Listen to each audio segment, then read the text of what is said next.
नमस्कार, live series के night bulletin दिन भर बिहार में आपका स्वागत है। खबरों की शुरुआत करेंगे, लेकिन उससे पहले एक नजर डालते हैं आज की सुर्खियों पर। बिहार में चुनाव से पहले कई आईएएस का तबादला, सीट शेयरिंग पर धर्मेंद्र प्रधान से मांझी और ललन सिंह की मुलाकात। एक बूथ पर 1200 से ज्यादा मतदाता नहीं, 22 नवंबर से पहले चुनाव संपन्न। नालंदा में सीएम नीतीश का बड़ा ऐलान, बिहार को क्रिकेट स्टेडियम का तोहफा। महागठबंधन में सीट बंटवारे की हो सकती है घोषणा, बोले मुकेश सहनी। तेजस्वी यादव पर जेडीयू का पलटवार, पिता की सेवा कीजिए। कैमूर में बाढ़ का कहर, कई गांवों का संपर्क टूटा। भारी बारिश के बीच कोसी बैराज के खोले गए 56 गेट। पटना मेट्रो की शुरुआत कल, सीएम नीतीश करेंगे उद्घाटन। बिहार के 11 जिलों में भारी बारिश का अलर्ट। अब खबरें विस्तार से। बिहार विधानसभा चुनाव की घोषणा के ठीक पहले बिहार सरकार ने रविवार को 4 आईएएस अधिकारियों का तबादला कर दिया।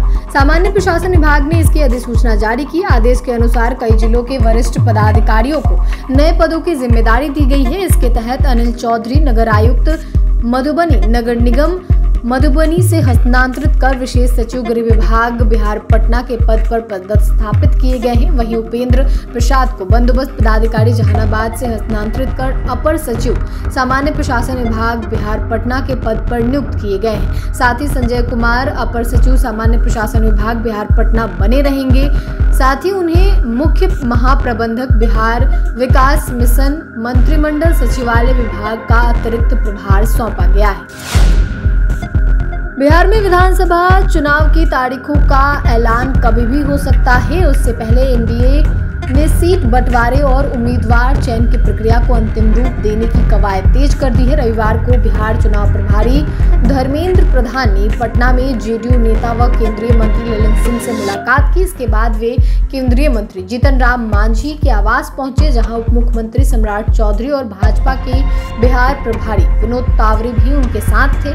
तीनों नेताओं और मांझी के बीच यह बैठक बंद कमरे में हुई। ललन सिंह से मुलाकात से पहले धर्मेंद्र प्रधान ने 2 दिनों तक बीजेपी की अंदरूनी चुनावी बैठकों में हिस्सा लिया, जहां उम्मीदवारों और मौजूदा विधायकों के प्रदर्शन पर गहन मंथन किया गया।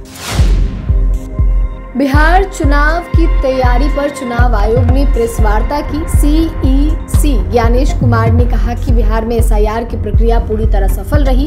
इसके लिए ज्ञानेश कुमार ने बीएलओ को धन्यवाद दिया। उन्होंने कहा कि बीएलओ ने अपनी मेहनत से शुद्ध वोटर लिस्ट तैयार किया है। 22 नवंबर को विधानसभा चुनाव का कार्यकाल खत्म हो रहा है और इससे पहले चुनाव संपन्न हो जाएंगे। सीईसी ज्ञानेश कुमार ने कहा कि बीएलओ जब मतदाता के पास जाए तो मतदाता उन्हें अच्छे से पहचान पाए। इसके लिए भी आईडी कार्ड शुरू किए गए हैं। अब पोलिंग बूथ से बाहर मोबाइल जमा कर वोट देने की सुविधा की गई है। इससे पहले मोबाइल घर या कहीं और छोड़कर आना होता था। अब बिहार के अलावा देश के किसी भी बूथ पर 1200 से ज्यादा वोटर नहीं होंगे।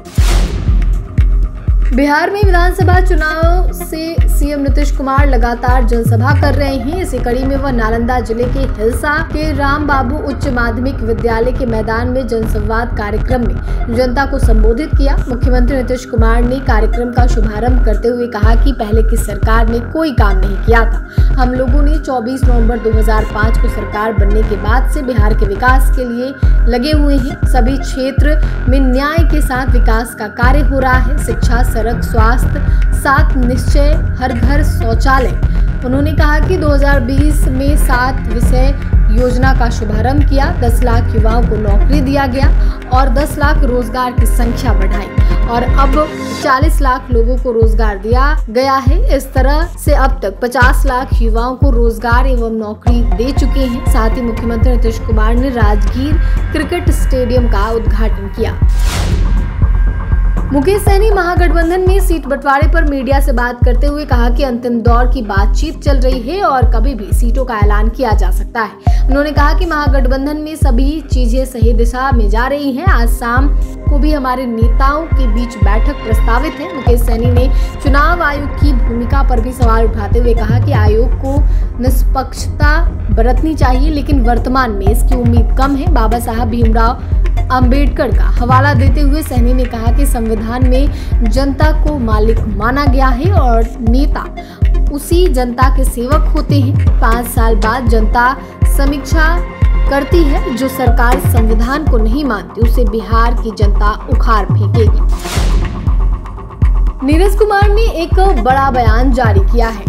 तेजस्वी यादव को सलाह दी है कि जब पेट में दर्द हो तो तेजस्वी जी सरदर्द की दवा मत खाइए। नीरज कुमार ने तंज कसते हुए कहा कि राजनीतिक रूप से तेजस्वी यादव बीमार पड़ गए हैं और इसका कारण नीतीश कुमार की कार्यशैली है, जिसने उन्हें उनके पिता को बिहार की राजनीति के हाशिए पर खड़ा कर दिया है। उन्होंने कहा कि नीतीश कुमार ने नवंबर 2005 के बाद बिहार के सामाजिक, राजनीतिक और आर्थिक स्वास्थ्य को ठीक किया है। उसी का नतीजा है कि लालू यादव और उनके बेटे लगातार राजनीति में पटखनी खा रहे हैं। उन्होंने तेजस्वी यादव को नीतीश कुमार की चिंता करने से ज्यादा यह अच्छा होगा कि वह पितृ धर्म का पालन कीजिए, पिताजी की सेवा कीजिए।